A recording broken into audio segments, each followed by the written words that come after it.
Okay so hi everyone and welcome you all to the Bankers Grid. आप सभी का bankers grid पर हार्दिक स्वागत है। आरआरबी स्केल 2 स्केल 3 एग्जामिनेशन को बहुत सारे कैंडिडेट्स टारगेट करते, विजन बनाते। इसका एग्जाम 20 दिसंबर को शेड्यूल होना है। इसका नोटिफिकेशन आप लोगों को बहुत जल्दी देखने को मिल जाएगा। प्रोबेबली एक दो वीक के अंडर अंडर में इसका नोटिफिकेशन आउट हो जाएगा। अब पॉइंट आता है कि सारी पोस्ट के बारे में आरआरबी स्केल 2 में जीबीओ हो या स्पेशलिस्ट ऑफिसर रोल हो या स्केल 3 प्रोफाइल हो, क्या एलिजिबिलिटी क्राइटेरिया है, क्या आप एलिजिबल हो इसके लिए या नहीं हो, एक डिटेल्ड हम लोग एनालिसिस करने वाले। सारा एलिजिबिलिटी क्राइटेरिया इसी वीडियो में हम लोग कंप्लीट करने वाले, जिससे आपको पूरा आइडिया लग जाएगा दैट आप उसके लिए एलिजिबल हो या नहीं एलिजिबल हो। एंड इसमें बहुत ज्यादा कंपटीशन होता है क्योंकि बहुत सारे कैंडिडेट्स अलग वर्टिकल से भी इसमें कॉम्पीट करते हैं। एंड ये एग्जामिनेशन सभी का कहीं ना कहीं स्केल 2 प्रोफाइल रहता है। वर्क लाइफ बैलेंस की बात करें तो आरआरबी में थोड़ा मच बेटर रोल रहता है। तो कंप्लीट डिटेल्स इस वीडियो में चेक करेंगे। आई रियली वांट कि आपको इस सेशन के बाद में कोई भी डाउट एलिजिबिलिटी क्राइटेरिया को लेकर ना हो कि सर मेरा तो ये हो गया एंड टाइम पर और इसकी वजह से मैं फॉर्म फिलअप नहीं कर पाया या नहीं कर पाई एटसेट्रा। सारा क्लैरिटी इसी वीडियो में हम लोग कंप्लीट डिटेल्स चेक करने वाले हैं। सेशन स्टार्ट करें उससे पहले क्विक अपडेट दैट अगर आप आरआरबी स्किल 2 स्किल 3 के लिए एलिजिबल होते हो, टारगेट करने वाले हो, तो ध्यान दीजिएगा प्रिपरेशन का कोई भी सब्सटीट्यूशन नहीं है। नोटिफिकेशन आने के बाद में कंप्लीट सिनेरियो चेंज हो जाएगा। रिदम और डायरेक्शन में आने में आपको महीने लग जाएंगे और आप देखेंगे कि एग्जामिनेशन डेट आ गया और आप आपका बेस्ट नहीं दे पाए। इसीलिए आप लोगों का कंप्लीट बैच ऑपरेट हो रहा है। अगर आप बैच में एनरोल्ड हो तो इंश्योर कीजिएगा कि लाइव क्लासेस से अपना रिदम बनाइए, मोमेंटम डेवलप कीजिए।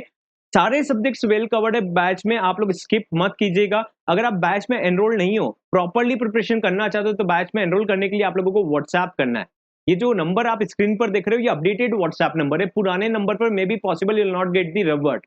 इस नंबर पर जिस टाइम पर भी वीडियो देख रहे हो, बैच में एनरोल करने के लिए व्हाट्सएप करना है, क्योंकि आप लोग हाई वेटेज टॉपिक्स और रेलेवेंट एग्जाम कंटेंट से लर्न करेंगे तो ही आउटकम जनरेट होगा। अदरवाइज इतने टॉपिक्स होते, इतनी चीजें होती है, इतना मिसगाइडेड प्रिपरेशन होता है कि आप लोग मोमेंटम भी नहीं बना पाएंगे, प्रैक्टिस भी नहीं कर पाएंगे, एक सीरीज में लर्निंग भी नहीं होगा।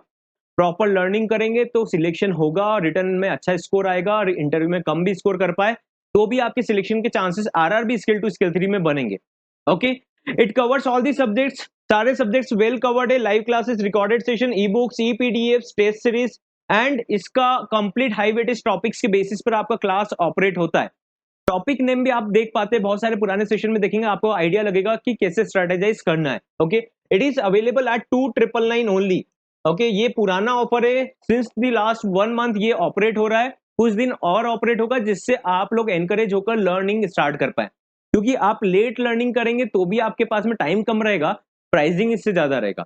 ओके, बैच में एनरोल करने के लिए व्हाट्सएप करना है। ओके, देखो प्रिपरेशन पर फोकस करना, एलिजिबिलिटी क्राइटेरिया पूरा समझ लेंगे हम लोग और एलिजिबिलिटी क्राइटेरिया को हम सेट भी कर लेंगे। फॉर्म फिलअप गाइड भी आएगा आपका, है ना, सब कुछ गाइडेंस आएगा। बट प्रिपरेशन का देखो, एक एक ये सेशन स्टार्ट करने से पहले मैं आपको दो पॉइंट बताऊंगा।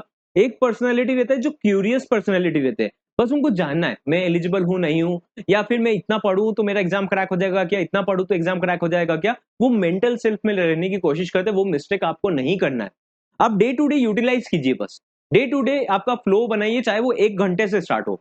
ओके, आप वीकेंड पर ट्राई करेंगे, धीरे धीरे आप देखेंगे आपका प्रिपरेशन बहुत अच्छा होते जा रहा है। ओके, अब देखो लास्ट ईयर का नोटिफिकेशन था, 1 सितंबर को नोटिफिकेशन आया था, 31 को ही आउट हो गया था, 31 अगस्त को। तो 1 सितंबर को नोटिफिकेशन आउट हुआ था लास्ट ईयर, और इसने बोला था दैट एज का जो आपका कट ऑफ डेट रहेगा वो 1 सितंबर 2025 तक का एज काउंट हो रहा था।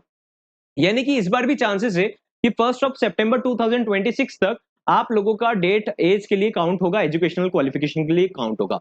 स्केल 2 पोस्ट है जिसमें स्पेशलिस्ट ऑफिसर और जीबीओ का रोल है, और स्केल 3 प्रोफाइल है। यहां पर आपका अपर एज लिमिट है 32, किसके लिए, जनरल कैटेगरी। अपर एज लिमिट है 40। अगर आपके पास में यहां पर 40 इयर्स का एज हो रहा है और 5 साल का एक्सपीरियंस है तो आप स्केल 3 में अप्लाई कर सकते हैं। अदरवाइज 32 एज है और 2 साल का, 3 साल का, 4 साल का एक्सपीरियंस है तो आप स्केल 2 जीबीओ पर अप्लाई कर सकते हैं। स्पेशलिस्ट ऑफिसर का अलग अलग प्रोफाइल का डिफरेंट है, जो कि अभी हम देखने वाले हैं।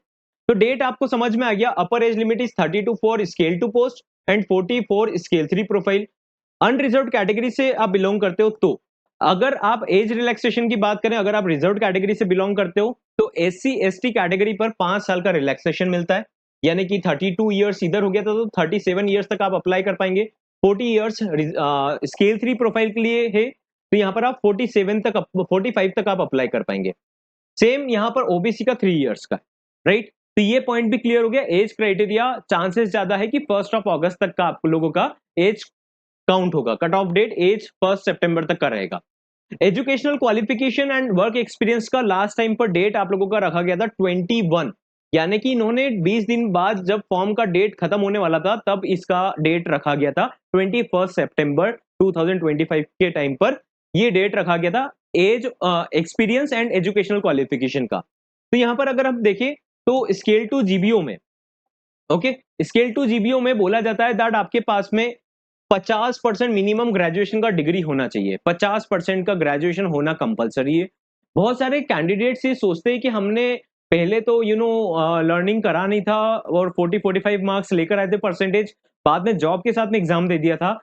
तो ऐसा होता है कि आपका जो एक्सपीरियंस काउंट होता है ना, वो आपकी ये 50% की बाद वाली मार्कशीट के बाद के टाइम का एक्सपीरियंस काउंट होता है, राइट। ओपन डिग्रीज इसलिए काउंट नहीं हो पाती वर्किंग प्रोफाइल्स के लिए।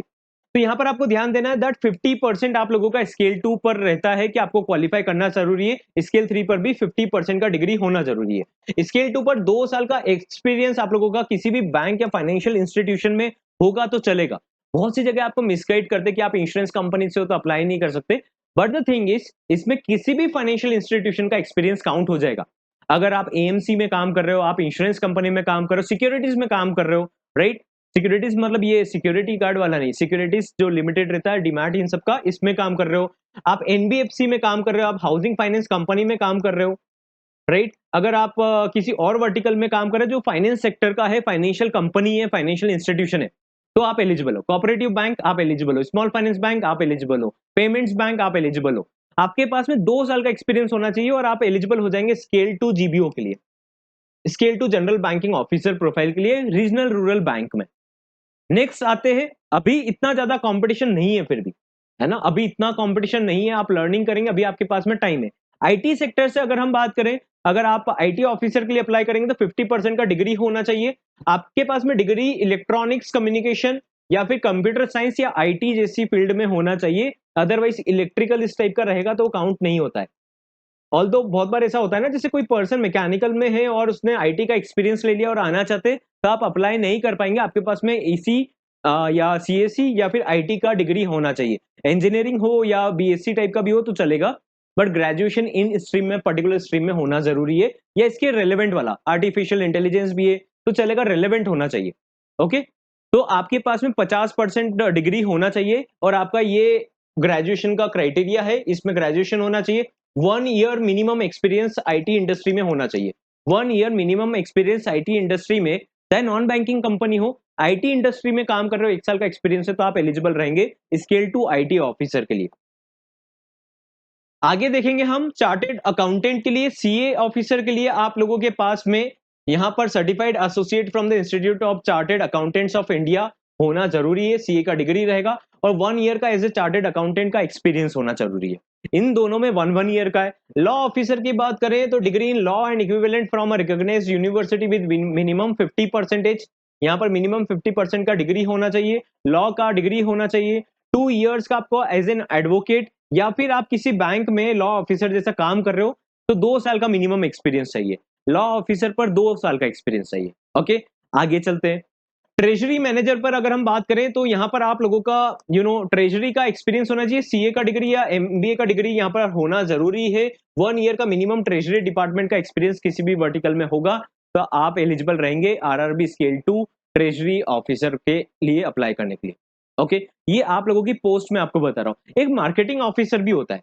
बहुत सारे कैंडिडेट्स क्या करते हैं कि मार्केटिंग ऑफिसर में कंपटीशन ज्यादा वैकेंसी आता है तो इसमें भी अप्लाई करते हैं, चाहे उनका बैंकिंग का एक्सपीरियंस हो। अगर मार्केटिंग प्रोफाइल पर आप बैंकिंग में काम कर रहे हो और आपके पास में एमबीए है ना, एमबीए है जिसमें मार्केटिंग आपका मेजर या माइनर रहा है, तो आप इसके लिए एलिजिबल रहते हैं। इसमें आपके पास में 1 ईयर का रिलेवेंट एक्सपीरियंस चाहिए। जरूरी नहीं है कि बैंकिंग में मार्केटिंग का एक्सपीरियंस चाहिए, किसी भी वर्टिकल में मार्केटिंग का एक्सपीरियंस है तो आप मार्केटिंग ऑफिसर के लिए अप्लाई कर पाएंगे। बट बहुत सारे कैंडिडेट्स ऐसे भी देखे गए जो प्राइवेट सेक्टर बैंक में काम कर रहे हैं, मार्केटिंग का काम कर रहे हैं, थोड़ा बहुत, अब सेल्स मार्केटिंग तो हर जगह होता है, राइट। रिलेशनशिप मैनेजर इनके ऊपर काम कर रहे हैं, एमबीए है, और इसमें अगर ज्यादा वैकेंसी आया तो इसमें अप्लाई करते हो, सिलेक्शन होने के चांसेस ज्यादा हो जाते हैं। किसकी बात कर रहा हूं मैं? Marketing officer. ये भी स्किल 2 प्रोफाइल होता है। एग्रीकल्चरल ऑफिसर में आप लोगों के पास में एग्रीकल्चर का डिग्री होना चाहिए, horticulture, dairy, animal husbandry, forestry, veterinary science, agricultural engineering etcetera. सभी डिग्री 55% में से होना जरूरी है। 2 इयर्स का रिलेवेंट फील्ड का एक्सपीरियंस होना कंपलसरी है एग्रीकल्चरल ऑफिसर के लिए। अब बात करते हैं स्केल 3 सीनियर मैनेजर की। स्केल 3 पर आप लोगों के पास में 50% तो ग्रेजुएशन होना कंपलसरी है, बट प्रेफरेंस ये लोग देते हैं दैट बैंकिंग फाइनेंस आप लोगों ने डिप्लोमा कर रखा है या आपके पास में मास्टर्स डिग्री है तो आपको थोड़ा प्रेफरेंस दिया जाता है इंटरव्यू के मार्क्स में।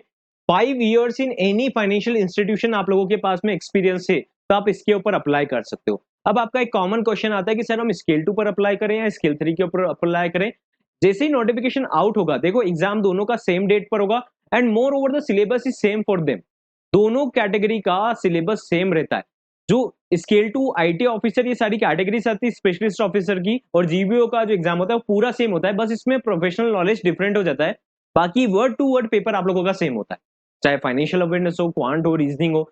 स्केल 3 का पेपर थोड़ा डिफरेंट हो जाता है सेट, लेकिन कैटेगरी वही रहता है। जैसे इसमें क्वाड्रेटिक इक्वेशन पूछा तो इसमें क्वाड्रेटिक इक्वेशन थोड़ा कम पूछ लेगा, इसमें आपको नंबर सीरीज ज्यादा पूछ लेगा। सिलेबस सेम रहेगा और डिफिकल्टी लेवल भी मोर ओवर सेम रहता है, बस फाइनेंशियल अवेयरनेस थोड़ा बहुत यहाँ पर अच्छे लेवल का पूछ लिया जाता है। बाकी अदरवाइज कंटेंट सेम रहता है दोनों का।